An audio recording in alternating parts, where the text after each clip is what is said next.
ในวันที่ 31 มีนาคม 2025 ที่กระทรวงการต่างประเทศ รัฐมนตรีกระทรวงการต่างประเทศแห่งสาธารณรัฐประชาธิปไตยประชาชนลาวได้ต้อนรับการเข้าเยี่ยมคำนับของรองรัฐมนตรีกระทรวงการต่างประเทศแห่งสาธารณรัฐสังคมนิยมเวียดนามในโอกาสนำพาคณะกาเกี่ยมลงหน้าจากกระทรวงการต่างประเทศเวียดนามเดินทางมาเยี่ยมยามเลเวียกอยู่ลาวเพื่อกาเกี่ยมให้แก่การเยี่ยมยามรัฐกิจอยู่ลาวของสหายประธานประเทศแห่งสาธารณรัฐสังคมนิยมเวียดนามที่จะมาถึงนี้ในโอกาสสหายรัฐมนตรีในโอกาสนี้สหายรัฐมนตรีกระทรวงการต่างประเทศทองสวรรค์พรหมวิหารได้แสดงความยินดีต้อนรับและติดราคาสูงต่อการมาก้าแกมเพชรเวียกลวงหน้าของคณะในครั้งนี้พร้อมทางได้แสดงความสมเสยต่อสหายเหมือนแมงเกืองที่ได้รับการแต่งตั้งให้ดำรงตำแหน่งเป็นรองรัฐมนตรีกระทรวงการต่างประเทศแห่งสาธารณรัฐสังคมนิยมเวียดนามพร้อมนั้นสหายทองสวรรค์พรหมวิหารได้แสดงความสมเสยต่อบรรดาผลสำเร็จอันสำคัญรอบด้านและมีความหมายประวัติศาสตร์ที่ประชาชนเวียดนามไอ้น้องญาติมาได้ในตลอดระยะเวลาที่ผ่านมา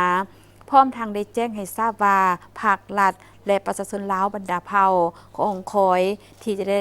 ะได้ต้อนรับสหายเรืองเกืองกรรมการกรมการเมืองศูนย์กลางภาคประธานประเทศแห่งสาธารณรัฐสังคมนิยมเวียดนามในท่ามกลางบรรยากาศที่ทั่วปวงส่วนลาวทางชาติพร้อมก้าเกียมต้อนรับบุญปีใหม่ลาวพศ 2568 นี้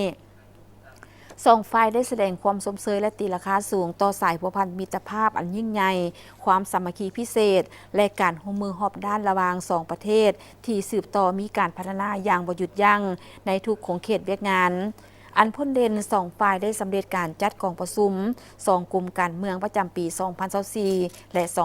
2025แลกเปลี่ยนการเยี่ยมยามของการนำขั้นสูงสุดถึงขั้นท้องถิ่นซึ่งเป็นการแสดงให้เห็นถึงสายพัวพันแบบพิเศษที่มีหนึ่งเดียวบ่มีสองในโลกพร้อมนั้นสองฝ่ายยังได้ปรึกษาหารือและแลกเปลี่ยนคำคิดคำเห็นเกี่ยวกับเวียกงานและทิศทางการร่วมมือในต่อหน้า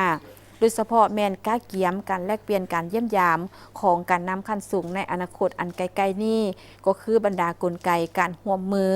สองกระทรวงการต่างประเทศลาวและเวียดนามในขณะเดียวกันสหายรองรัฐมนตรีกระทรวงการต่างประเทศเหวียนเมงเกืองก็ได้แสดงความขอบใจต่อการต้อนรับอันอบอุ่นพร้อมทางได้